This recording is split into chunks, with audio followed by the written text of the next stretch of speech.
All right, welcome back to Swiss Cheese Trails. We are right next to the Geneva airport, so you're gonna hear some plane sounds in the background. The airport is just to my right, and you can't see any planes because they're below tree level, but you'll hear them. So that's progress. We're at the airport, we're coming in, and this is the point that I wanted to talk a little bit personal. So, you know, as terrible as I am with languages, there are a few topics that I'm actually okay with. And so what I wanted to say is this is the closest point we're going to get to CERN, the Hadron Particle Collider here in Switzerland. It's just on the other side of the airport. It's about 5 kilometers from here. And that 5 kilometers, you know, it's really small because the ring itself, the collider, is 27 kilometers long. So when you get into the grand scheme of things, a couple of kilometers not that big. Now, personal story here. Not that I know anything about the collider, but in 1989, in an effort to make research more attainable by everybody, oh, I've come out where there's no signs to tell me where to go. So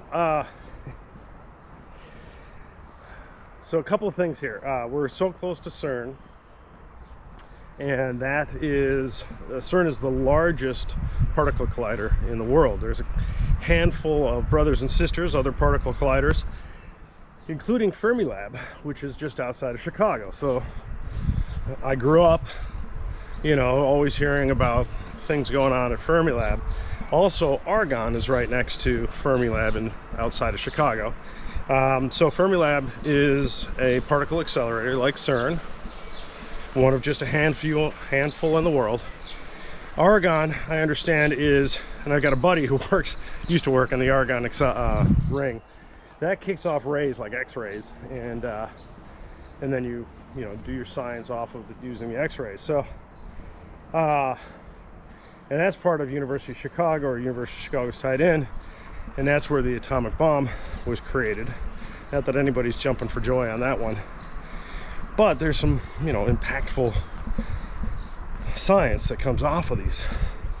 Been under construction for 3 years, and they just opened a month ago. And what they're working on specifically is the Higgs boson. And this is where, you know, science becomes real science, unlike political media. So you can't prove anything. You can't prove theories. All you can do is test theories and disprove them. So if you obviously break a theory, the theory doesn't work, but you can never prove it. So the best we have are well-tested scientific theories and models. And so the Big Bang is a well-tested theory. What's going on there at Fermilab, or sorry, at CERN is all right, we'll try this again. So in simplest terms, standard theory puts together explanations about the building blocks of the universe, and one corner of that, the unified theory, talks about the electroweak field. Stay with me here. Higgs field that can't be, it's invisible, right? You can't prove it. You can only test to get to a theory that says most likely that's there, and you do that with the associated particle and a bunch of other particles, but the Higgs boson is the associated particle. So CERN is trying to accelerate, to crash particles together to predict an outcome, and the work they've done the last 3 years allows their predictions to get more exact. All right, so this is tough stuff in the sense that I'm using terminology that I'm not qualified to use, because most people, unless you're a trained professional, shouldn't be using terms like I just did, except you kind of have to sometimes if this is the conversation. So the specificity of my explanation doesn't count in scientific circles. So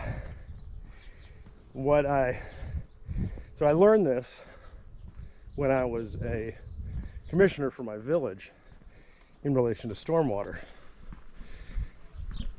There's a probability that heavy rains are going to come and you build a stormwater system to take as much water as you can within reason.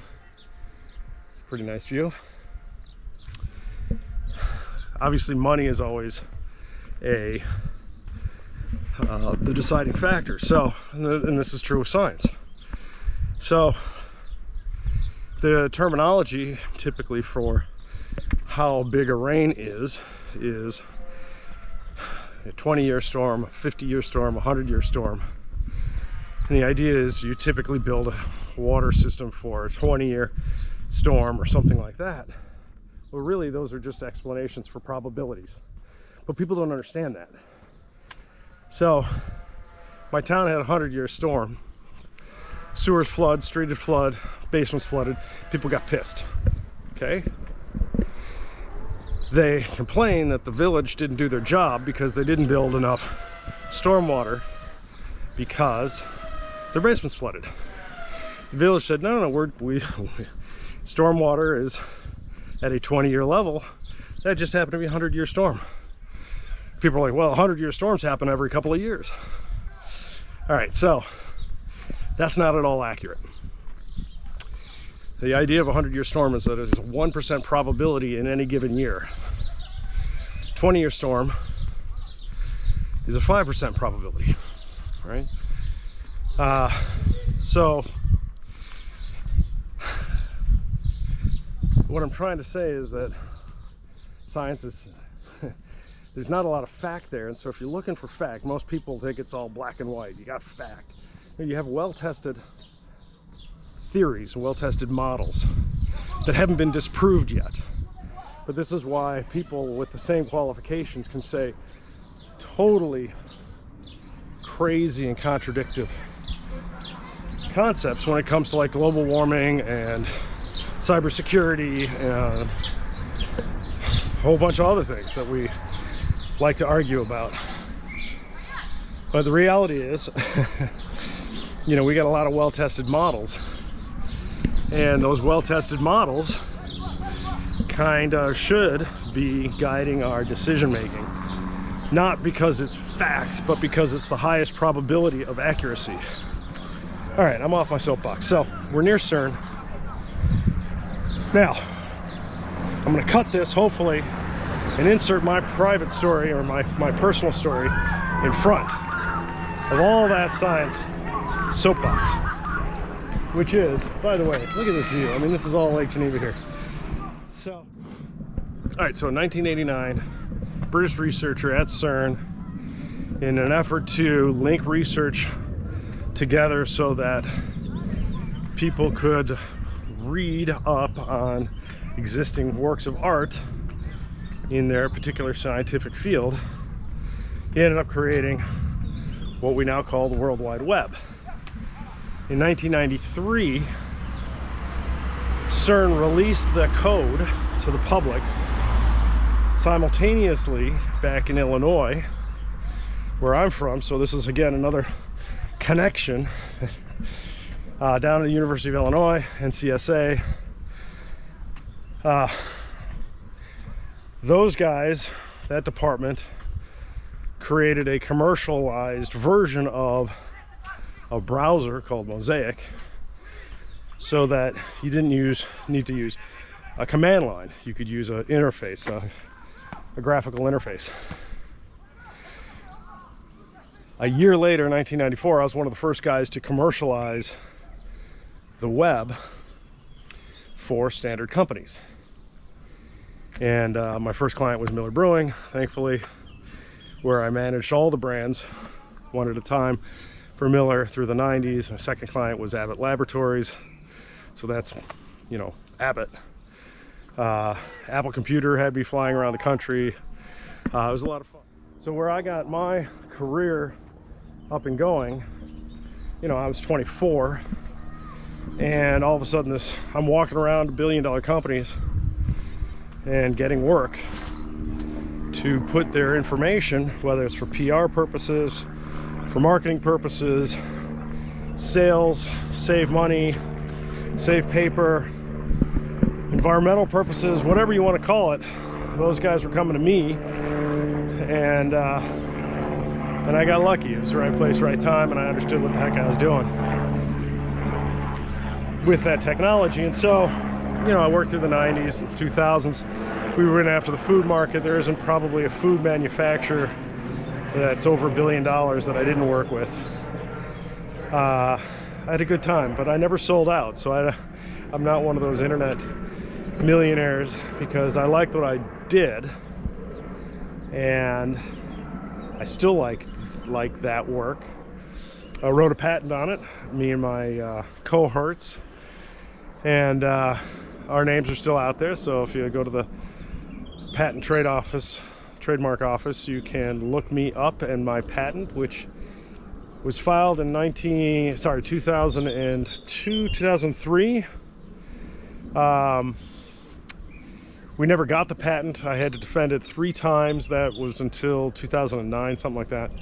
But if you look at it and you read it, it's basically existing art and how to create a mobile application. And of course, in 2003, we didn't have the terminology mobile application because we didn't have smartphones. Well, I was doing mobile apps on the web, so it was website to website.